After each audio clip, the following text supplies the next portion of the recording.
Good morning, Maddie. How you doing? I'm doing great. Thank you for asking. I'm 1 week away from going to the United States.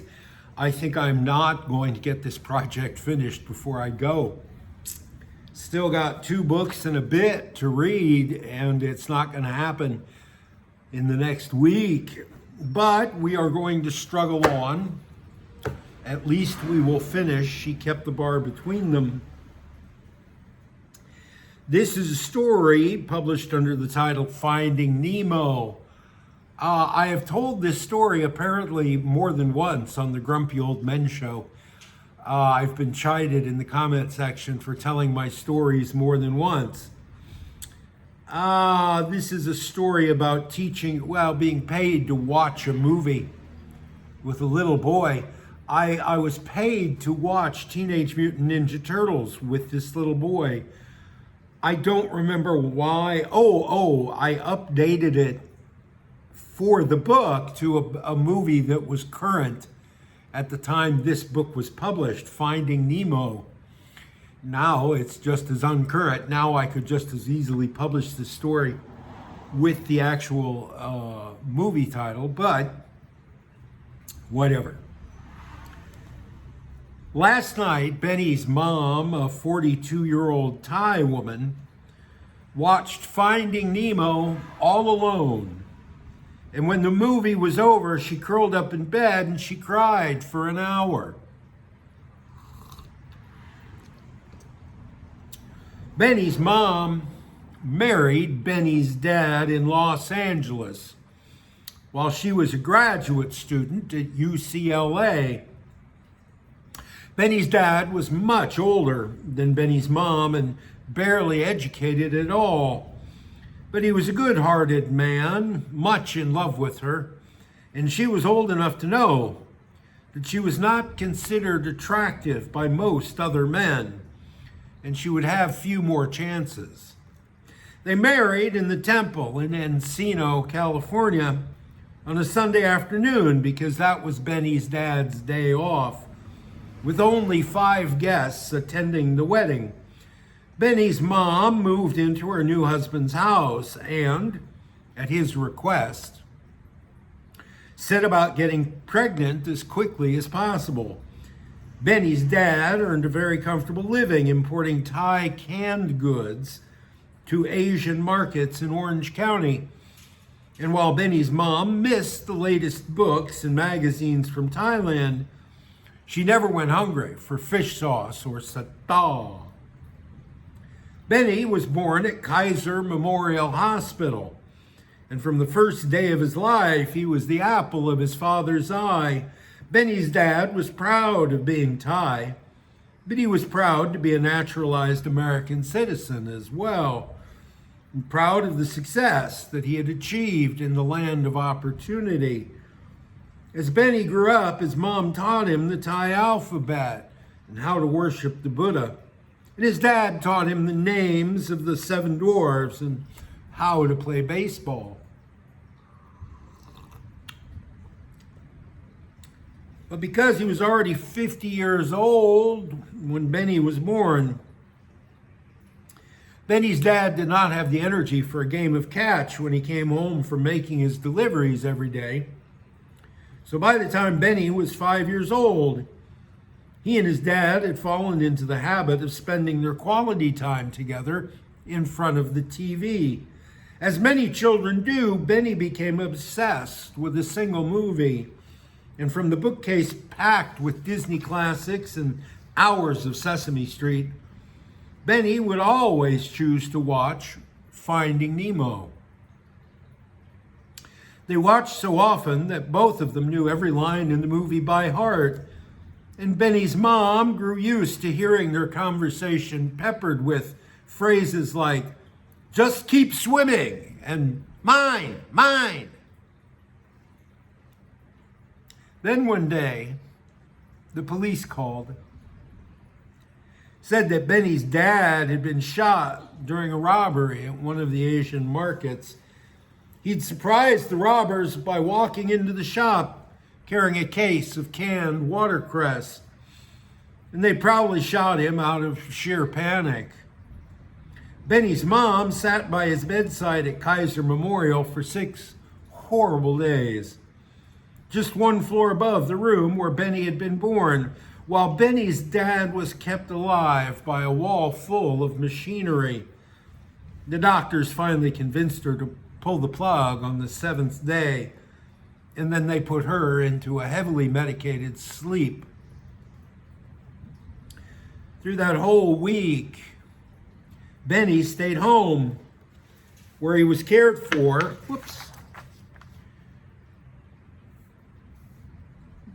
Where are we?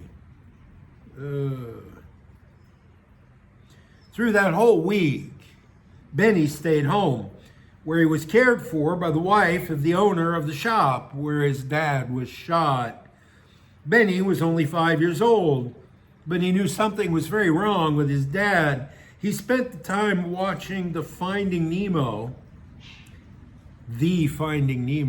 Typo. 20 years after publication, still finding typos.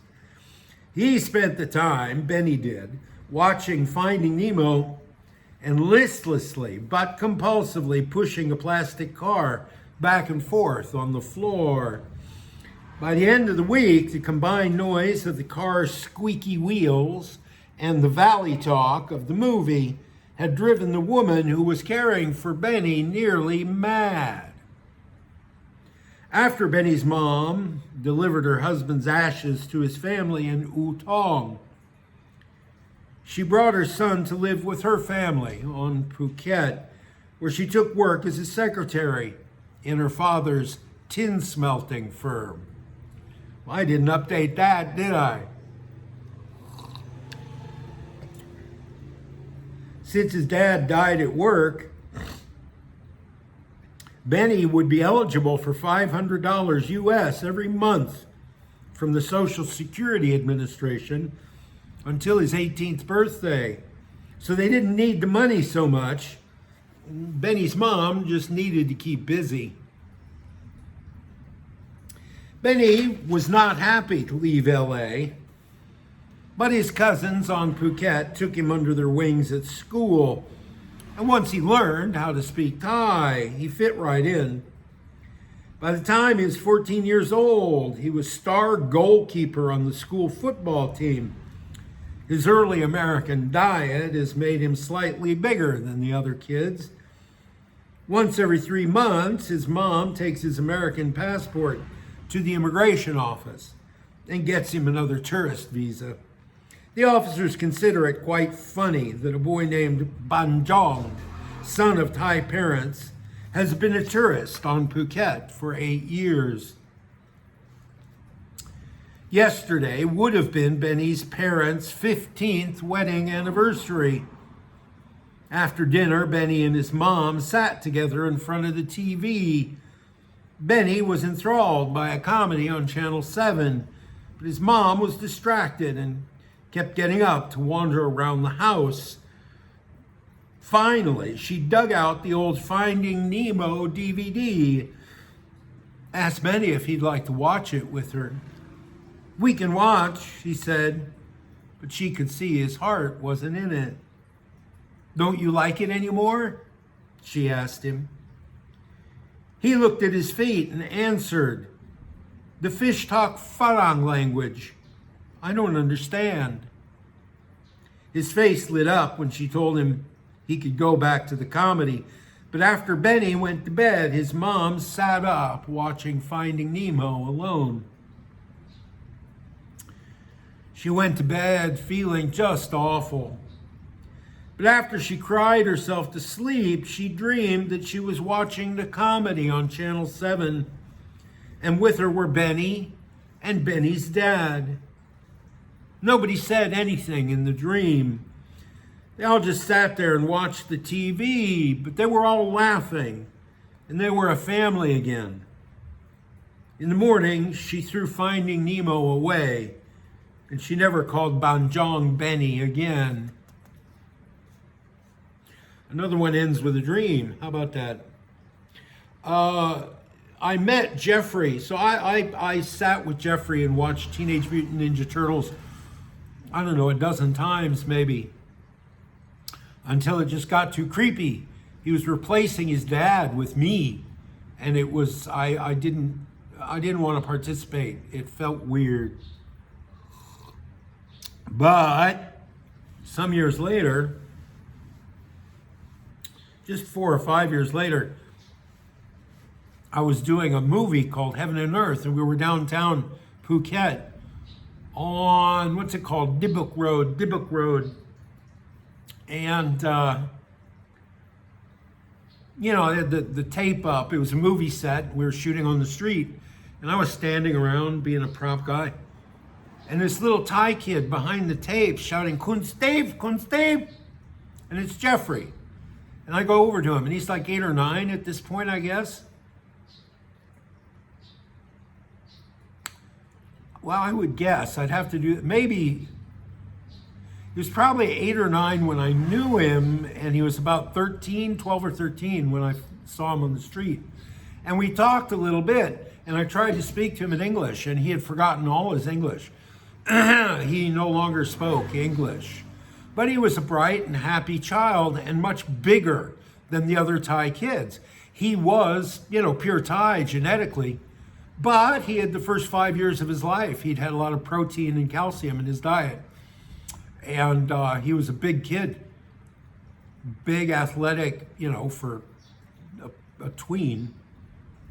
Anyway, that's the story of Jeffrey. He'd be in his 30s now, wouldn't he? Terror at 30,000 feet. I love this story. I saw a guy on a plane, just saw him sitting in his chair. And I wrote a story about the guy. They were flying over Alaska, and even with the shades pulled down over most of the windows, the first class cabin of flight TG-461 was filled with an eerie, brilliant white light. The bright white light of the stratosphere. In seat 3C, Scott's biological clock said that it was 2 o'clock in the morning, but the searing light and the unceasing chatter of the Thai businessman in seat 3D prevented any chance of sleep. It's really a sort of celebration rather than just a business trip, said seat 3D. He had one hand on Scott's thigh, which made the American flinch, and he whispered into Scott's ear, "If it was just a business trip, I'd have brought my secretary instead of my wife." He giggled, and he winked, and he twitched his head in the direction of the matronly Thai woman sleeping in seat 3E across the aisle. Scott kept his gaze on the back of seat 2C in front of him. He tried to signal the stewardess and order a drink, not because he wanted a drink, but because it would give him a break from the maddening prattle coming from seat 3D. And I'm not going to try to do the Thai accent. I'm celebrating the signing of a new contract for my company. We closed the deal last Tuesday in Bangkok, and I'm going to Los Angeles to sign the papers with our American partners. It's a big contract, I can tell you. Worth, he paused between each word for emphasis, $70 million US dollars. Seat 3D waited for a reaction from Scott, but Scott had his head out in the aisle trying to get the stewardess. Seat 3D assumed that Scott was still listening, and so he continued, "It's a theme park, you know, like Disneyland or Cape Kennedy. Well, it's really a housing development, but these days there's so much development in Thailand, you need a hook, you need a gimmick. So what we've done is surround a water slide and a roller coaster with 200 condos, and called it a theme park. You buy a condo, you get to ride on all the rides for free. And there's golf too, of course, 9 holes. Seat 3D was not looking at Scott anymore. In fact, his gaze was set in the mid-distance, focused on nothing inside the plane. "This is the big one," he said, more to himself than to Scott. "This is the one I've worked for my whole life. The rest of them got theirs in the 80s and the 90s. I was beginning to think I was too old, that I'd be stuck building gas stations and strip malls forever. But this is the one.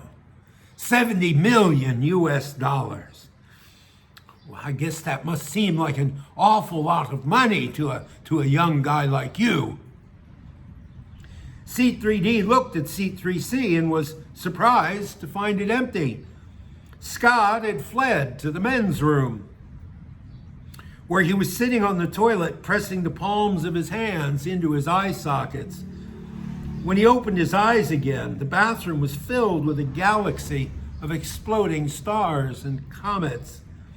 The show lasted a few seconds, and then Scott took out his cell phone and punched one button. There was a rapid beeping, a short pause, and on the other end of the line, the phone was picked up after the first ring. "Schwartz," said a groggy voice. "Keith." "Scott." "Yo, dog, sup? Where are you?" "In the toilet on a jumbo jet. I haven't slept in 48 hours, and I got a meeting with Hal in development 4 hours after I'm wheels down at LAX. "Wow, dude. Terror at 30,000 feet. So what can I do for you, babe?" "Listen, I want you to call Vicky and tell her to close down the Bangkok production office. We're going to shoot this turkey in the Philippines after all." "But Scotty, baby, booby, that'll put us another 2 weeks behind schedule. You know that we lose Keanu in August. He's doing Iago at the Utah Shakespeare Festival. And Julie's agent says that if we stall her again, she'll binge and put on 10 pounds. You gotta know Bobby's gonna be really pissed off." "Yeah, screw Bobby.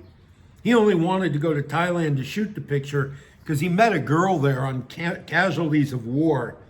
Tell him the studio's not spending $70 million on his lame script just so he can get his dick sucked." Okay, chill, man. What made you change your mind anyway?" "I don't know. There's just something about that place. Like, I sent my driver out for Xanax and he comes back with Valium and a big dopey grin on his face. Like Valium and a smile is going to do it 10 years of therapy couldn't, right? You sound way stressed, dude." "Yeah, Thailand is no place to relax." "Hey, why don't you come out to the Malibu house this weekend?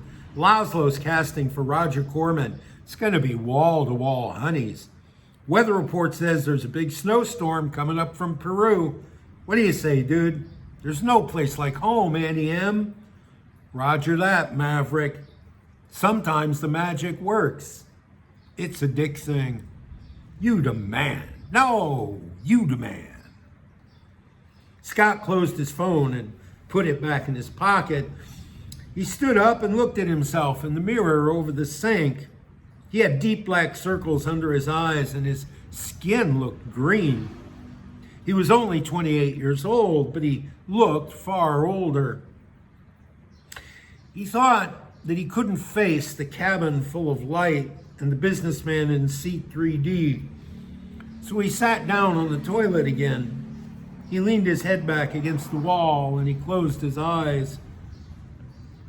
In his mind, Scott put himself in a happy place. The studio didn't have the phone number at the Malibu house. There was a girl named Candy with an I sitting on his lap. A week ago, Candy was graduating from high school somewhere in Idaho, But she'd always wanted to be a movie star. So now she was sitting on his lap, wearing Ray-Bans and cross trainers and nothing else. Somewhere over Canada, Scott finally fell asleep, and he slept in that bathroom all the way to LA. There's no business like show business.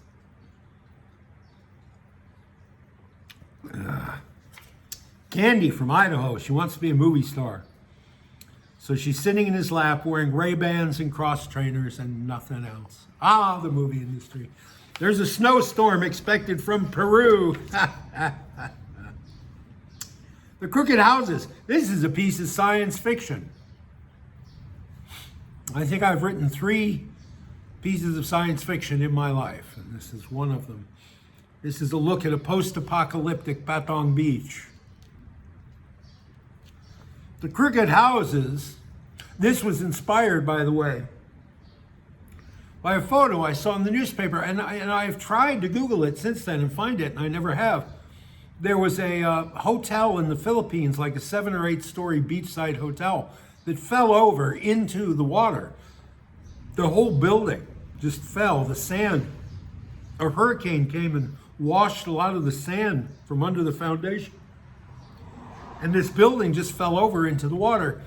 And I don't think there were any deaths. I think it was under construction. But there was a picture of this building laying on its side, stretching out into a bay. And there were other hotels. It was a beach, like there were umbrellas on the beach and shit. And this thing was like a jetty or a pier sticking out from the sand all the way out into deep water. Like I said, it was like 7 or 8 stories tall, and now that was 7 or 8 stories long because it was laying on its side. And I saw that picture, and it made me think about Patong Beach in the future. The Crooked Houses stretch 100 feet into Patong Bay, and for as long as anyone can remember, they've been our home. Mother's father says that the Crooked Houses once stood on top of each other on shore, but the gods toppled them into the sea because the ancestors grew too proud. Middle sister's husband, who comes from the island folk and has a more practical nature than those of us born into the Crooked Houses, says that the ancients built their towers on top of swamps filled in with red mountain soil. And the monsoon rains washed the dirt right out from under the buildings and caused them to fall. Used to be, I haven't thought of this in years, there'd be red streaks across the beach at Patong Bay after a rain because they had filled in the swamps and the marshy areas of Patong Beach with dirt brought down from the mountains, and it was red. And it was being washed away slowly from under all the foundations. I don't know. Obviously, the buildings still stand. There was a whole tsunami and everything. I don't know what the situation is there now. For whatever reason, only about 50 of the Crooked Houses are lived in these days. Ours is one of the best, as befits a family that has given 2 sons into the clergy. It sits only 3 met above the high tide mark, high enough to avoid rainy season swells, but low enough to make fishing from the broad sea door easy. The floor is only about 10 degrees off level, and the carpeting that still clings in patches to the landward wall can be unraveled and rewoven into fishing line. The iron bed frames still bolted to that same wall make convenient storage for spears and canoe paddles. Whatever other furniture that might have graced our house in the time of the ancients has long since gone for firewood. But we still use a fragment of looking glass that Mother's father found when he moved in 50 years ago. The interior wall of our main room is pierced with a doorway, 2 met long and 1 high. which opens onto a well. So you have to imagine, this is cheating, but you have to imagine a hotel that's fallen, it's on its side. So all of the rooms in the hotel are sideways. So the floor is the landward wall, and it's still carpeted, and it has bed frames bolted to it. And the rest of the room is just a block-shaped space, right? But it's got a door that leads into what was the hallway, which is now a well stretching into the water. And it's long and narrow and horizontal because everything's on its side, right? And then there's a sea door, the sliding glass door onto the patio, which is now a sea door. It leads out onto the ocean, which it would have done even when the building was upright, I suppose, but it would have been 10 stories up in the air. The interior wall of our main room is pierced with a doorway, 2 met long and 1 high, which opens onto a well. The wells are very useful to our folk. Ours is almost straight, open at the top and plunging down to the seabed at the bottom, with many other doors into it both above and below the waterline. So if you imagine a hallway in a hotel, which would be going, say, east to west, now the building has fallen over toward the west, toward the ocean, so that what was a horizontal hallway is now a vertical well with many doors into and out of it, leading down into water, because the building is half underwater. I don't know, it was all very clear in my head when I wrote this. In the monsoon season, when the sea is too rough to take our boats out, we can fish by dropping a line down the well, or visit neighbors without going outside by climbing up or down a rope ladder in the well. Mother's father's younger brother says that once Patong was empty of sea life. The ancients destroyed the reefs with tin mining. But now the crooked houses shelter 1,000 kinds of fish and shellfish, and a handful of boiled rice thrown down the well and followed by a net will feed a family. Only about 1/3 of the crooked houses are above the waterline. And our people have many legends about the spirits that inhabit the sunken rooms. Every child knows that the houses get bigger and more elaborate the farther out into the bay you go, which means that the biggest and most wonderful rooms must have been at the very top, if the houses ever did stand on top of each other. And now it must rest deep under the water and sand. It stands to reason that spirits, who need not fear drowning, would inhabit the best rooms. Mother's father's sister, who was dropped on her head as a baby and has always suffered with headaches and prophetic dreams, claims to have once seen a demon. She says that one night when she was still a virgin, she got out of bed to relieve herself. Since it was monsoon season, she went to the interior wall, sat on the door frame, being careful to avoid the rusty old hinges, and stuck her bottom out into the well. Suddenly, the well filled with bright light, even though it was past midnight. She spun around and looked out into the well. She says that it was illuminated by sunlight streaming in through the glass windows at the top, through which she could see coconut trees growing sideways and swaying in a breeze. The well looked clean and new, she says, each doorway closed by a well-fitted door with a number on it. The landward wall was still carpeted, and the seaward wall paneled with some kind of white squares set every few met with lanterns that produced no smoke. But the oddest thing was the demon. Mother's father's sister says that he was huge, easily twice as tall as any of the men in our family, and grossly fat. His skin was white like a maggot, and his hair was red like fire.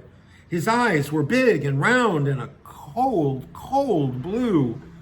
The demon was walking down the landward wall of the well, not climbing down a rope ladder, but actually walking down the wall like a fly. And he was with an angel. Mother's father's sister says that it was an angel because it looked like us, small and dark with black hair and black eyes. The demon had his arm around the angel, she says, and he was walking unsteadily like a drunken man, half supported by the angel. She could see that the angel was definitely female because what little clothing it wore was very tight, and it had paint on its lips and eyelids like our women apply on their wedding day. The demon and its attendant angel passed Mother's father's sister so closely that she could have reached out and touched them if she hadn't been so afraid. She said that as they passed, she could see that the angel wore a lot of gold jewelry and appeared to be laughing at something the demon was saying. The spectral couple passed our door and proceeded on down the well, stopping at a door some way below the waterline. The well was illuminated by sunlight and the magic lanterns all the way to the bottom, where Mother's father's sister says there wasn't sand and rock, but another glass window and a view of more sideways coconut trees. She says that the demon had an object in his hand, which he pushed clumsily at the door until it opened. The last thing Mother's father's sister saw was the angel pulling the demon into the sunken room, while the demon tugged at the angel's upper garment. As soon as the door shut, the well was plunged into darkness. She let out a scream that woke every member of every family that lives on our well. And she's been scaring the children with that story on rainy nights ever since. I used to believe Mother's father's sister's stories when I was young, and often I would wake in the night to a boat bumping against the crooked houses outside our sea door and rush to the well, hoping to see my own demon and have my own stories to tell. But I never saw anything. My friend Pig, whose family lives in the house 2 doors up and across the well from us, claims to have seen a demon. Like most of our people, his family makes its living by diving into the sunken rooms for relics of the ancients, which can be traded to the island folk for rice, tools, and medicine. Our family uses a set of china bowls bearing a crest in the sacred tongue of the ancients that was given to my father on his coronation by Pig's father. Ordination, not coronation, on his ordination into the monkhood. Pig says that one day, when he and his mother's brother were diving into houses far out in the bay, they found a well that dropped from the spine of the crooked houses down past 20 or more doors before it collapsed in on itself. Pig tied the diving rock around his waist, made a prayer over 3 flowers, which he then tossed into the well and followed, letting the rock pull him down while his mother's brother played out rope from above. Pig is a strong man, and he used to be a strong boy, so he sank with the rock almost to the point where the well ended in a jumble of broken concrete and rusted steel. When the pressure in his ears began to bother him, he let go of the rock and grabbed a door frame. He kicked the rotten door away and swam into the crooked house. He was overjoyed to see that he'd discovered a house that had never been explored before. By the shifting green light coming in the sea door, he could see big shards of the glass that had once closed that opening, lying half buried in the silt on the floor. The island folks still use glass in their windows and would much rather trade us for food for it than buy it with gold from the Chinese merchants who sail up from Penang every year. Pig could also see an aluminum tray in the sand and an unbroken water bottle. But Pig had been diving for several years at this point, and he knew that the real wealth of a house like this would be found in the tiled pantry. A water bottle could be traded for a few sacks of rice, but a fragment of looking glass or a porcelain basin could fund a whole family's needs at the market in Phuket town for a year. Even a few stainless steel sewing needles make an excellent gift for a bride's mother, something very much on Pig's mind in those days. So he swam to the tiled pantry and pulled its crumbling door away. The door fell and kicked up a cloud of silt that obscured his view. Pig clung to the doorframe and meditated to slow his heart and conserve the air in his lungs. As the silt settled and his eyes adjusted to the light, he began to make out shapes in the tiny room. A perfectly preserved basin, as long as a man, lying on its side on the floor next to the porcelain chair, which had been crushed under falling masonry. Pig knew, having swum through dozens of sunken rooms built along exactly the same lines, that a house on this side of the well would have its face washing basin embedded in a shelf hung from the ceiling. So he rolled over in the water and looked up. The geography is, maybe it's hard to follow. I'm trying to describe a building on its side, right? Everything's on its side or hanging from the ceiling. What used to be on a wall is now hanging from the ceiling. I'm not sure how successful I was. Immediately above Pig was a figure floating in the water, and two wild eyes stared down straight into Pig's. My friend says that he screamed, and the bubbles from his mouth collided with bubbles coming down out of the demon's mouth. Pig thrashed his way out of the tiled pantry, giving himself a gash on the leg from a rusty doornail, and with an effort born of desperation, he kicked his way out of that house and up the well, pulling himself up the rope to his mother's brother, who hauled him retching and sobbing into the sunlight.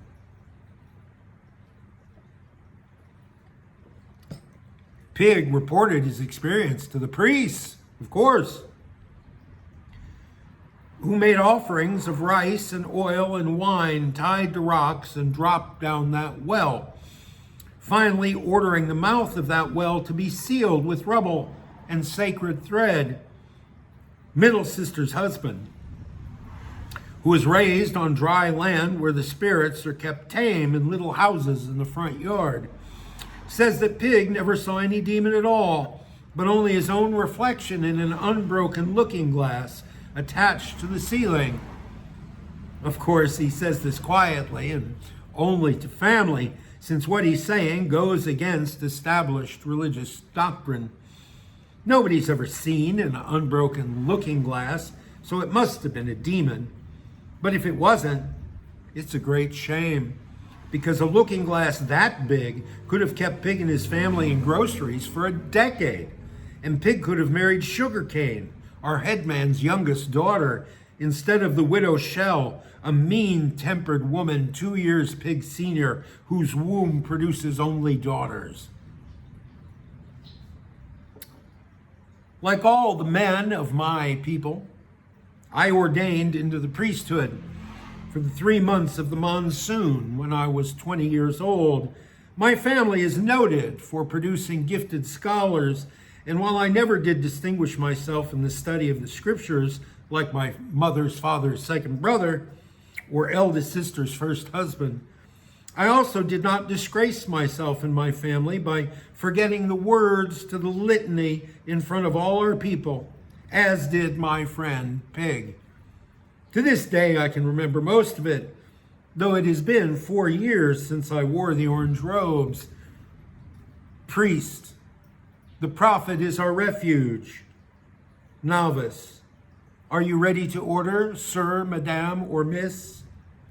Priest, the scriptures are our refuge. Novice, may I make up the room now, sir, madame, or miss? The community of priests is our refuge. Have a pleasant journey. See you next year. Sir, madame, or miss. Sir, madame, or miss. Satu, Satu, Satu. Eldest sister's first husband can recite even the most obscure texts, like the wine list and the international direct dialing country codes, which the priests use to forecast the future. Since we live in such close proximity to our spirits, we depend on our priests much more than do the island folk. Every time a family moves into a new house, the spirits that occupy it must be propitiated, and every relic that is brought up out of the sunken rooms must be purchased with prayer and sacrifice. Pig's eldest brother was noted for being careless in his devotions, and one day he dove down a well looking for the blue plastic pipe, and he was never seen again. Everybody knows that the blue plastic pipe is treasured by the spirits, else why would the ancients have hidden it behind walls and floors? The pipe is also coveted by the island folk, who normally irrigate their paddies with water brought out of the hills in bamboo aqueducts, which must be constantly maintained. The blue plastic pipe lasts forever and is easily joined with the tar that washes up on Patong Beach in the rainy season. Many of our people have tried to pull a length of the blue pipe out of the wall, only to have a ton of broken brick come crashing down on them. And afterward, upon questioning the dead man's family, the priest will always find some flaw in his pre-dive ritual.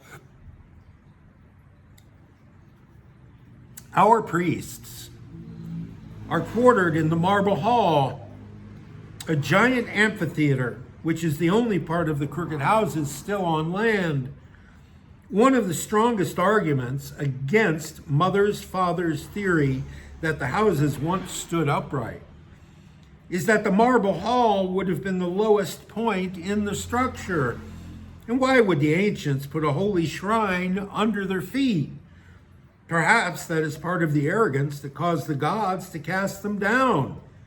At any rate, we regard the Marble Hall with reverence, even if the ancients didn't. And it's there that we go every morning with our gifts of food and drink for the priests. Until they reach an age to go to market, this morning trip to shore is the only time our youngsters will ever set foot on dry land. The Marble Hall is an impressive edifice and a tribute to the building sciences of the ancients. Scholars from as far away as Songkhla and Surat have come to study it. Open to the sky and to the rising sun landward, sheltered by the first wall of the crooked houses on its seaward side, bordered to the north and south by shattered columns, its floor is laid with polished marble not found in the kingdom or in surrounding states, so we are told. A long counter or altar of the same stone runs the length of the landward side of the hall, and it's from behind this that the priests chant the morning prayer with the sun climbing over the mountain behind them. Refrain from harming any living beings. Checkout time is 12 noon. Refrain from dishonesty. The porter will take your bags. Refrain from adultery. There is a charge for overnight guests in the room. Refrain from wrongful speech. Deposit valuables in the safe box. Refrain from intoxication. And have a nice day. We receive the blessings of the priests while kneeling with our foreheads on the floor, facing the fabled islands in the east, Yipun, where the prophet was born, Hong Kong, where he achieved enlightenment, and Australia, where he died. After the benediction, we watch the priests eat. We gossip among ourselves, and after the priests are finished with their meal, we leave them to their meditation. The time for supplicants to ask the priest for special blessings or advice is in the afternoon, when the hall is shadowed by the bulk of the crooked houses and the wind blows good luck in off the sea. The act of presenting alms to the priests is called tipping in the ancient speech, and it is forbidden for a priest to accept a tip directly from the hand of a woman, she must place her offering on a special wooden tray made for this purpose under a holy piece of paper inscribed with magic pentagrams. The word for this paper is chekbin.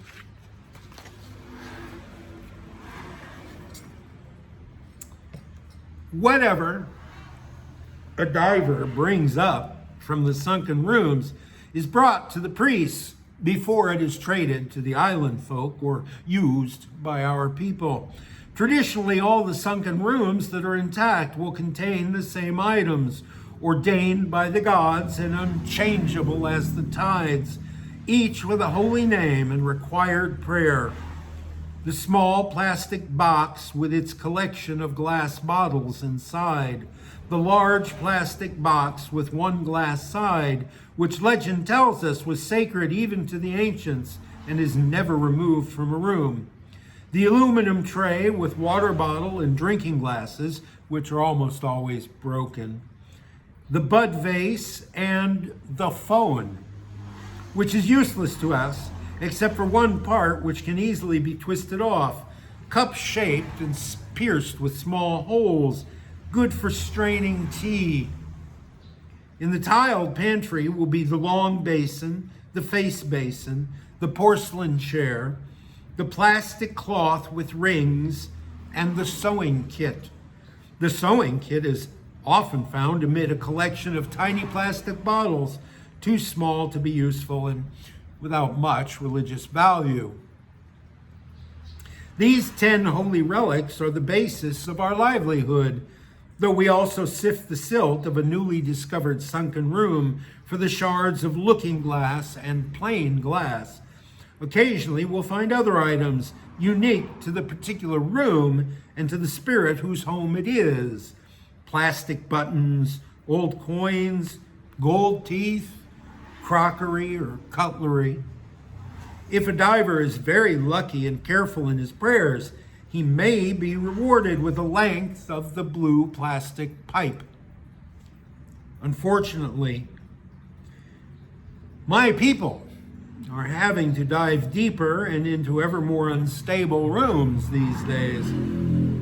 I can remember when I was a boy, the divers in my family could find trade goods within a few met of the surface.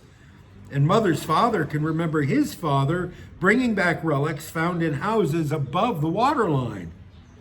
Now a diver has to go far out into the bay and let the diving rock pull him deep down a well to find anything really valuable. I worry about this sometimes.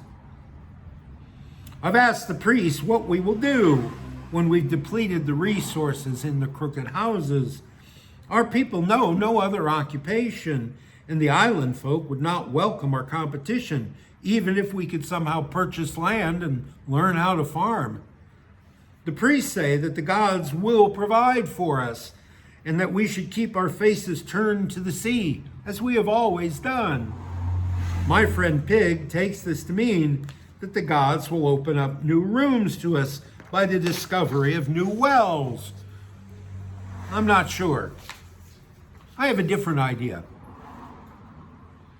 Last year, a junk from the Chinese trading fleet out of Penang lost its mast in a storm and had to lay over in Patong Bay for repairs. Our headman invited the crew to an ordination ceremony in the Marble Hall, and afterwards we brought the captain and his chief trading officers out into the crooked houses, and they were our guests at a feast. We hold our feasts in the dry season on the spine of the crooked houses next to the great cistern, an enormously long room which generations ago was sealed and now collects rainwater for our use. We build fires on the plain of smooth brick, still warm from the day's sun. We throw our lines into the sea and broil fish and bananas. The women play music and dance in the firelight, and the children swim in the reservoir.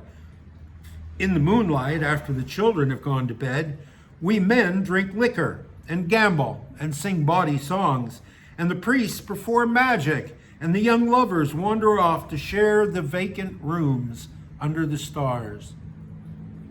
On this particular occasion, last year. The Chinese captain and his men apparently enjoyed themselves a great deal, singing along with us in their funny voices and losing at cards with good humor. When it was almost dawn, some of our unmarried women showed the guests to their rooms, where they ended up staying long past the time their ship was ready to sail. Our people have always prided themselves on their hospitality. In fact, the island folks say that's all we're good at. The crew of the junk left, promising to return, not for trade, but for another friendly visit. Our headman received from the Chinese captain 10 gold ringgit, 10 mosquito nets, and a half barrel of fish sauce. A small fortune in return for inviting them to a party we were having anyway. Several of our unmarried women received gifts of gold jewelry as well to add to their dowries. I often think how easy it was. Nobody had to go into the water or enter a sunken room where the ceiling might collapse at any moment. It wasn't even really work, but so profitable. I think about how many junks full of such merchants, rich merchants, sail up and down the coast between Penang and Rangoon each year, men far from home and bored with the ship's routine, lonely for some music and wine and the flirting glance of a woman. Look to the sea, the priest said. And there are always plenty of vacant rooms in the crooked houses. So, I don't know. That was an experiment. I think, I shackled myself. I spent so much time in that story trying to describe the geography of a world turned on its side, a very common mundane world, a hotel room, just like every other hotel room, has the same 10 objects in it: the refrigerator, the television, the tray with drinking glasses and a water bottle. These days, there'd be a hairdryer, an iron in there, and probably no TV, or no phone, certainly no phone in a hotel room these days. But I think I was forced to spend so much time describing the environment that I never really got to tell a story. There are, I think, 2 stories, 3 stories left. That's about 52 minutes. I'm going to hang it up there, I think. What are the 3 stories that are left? The Night Stalker. Oh, right. I like that one. So yeah, 3 stories left. 2 long and a short. So probably 2 more reading sessions. So I'll be able to finish this book before I leave. Not the next 2. All right, Maddie, take it easy. Enjoy your day, bud.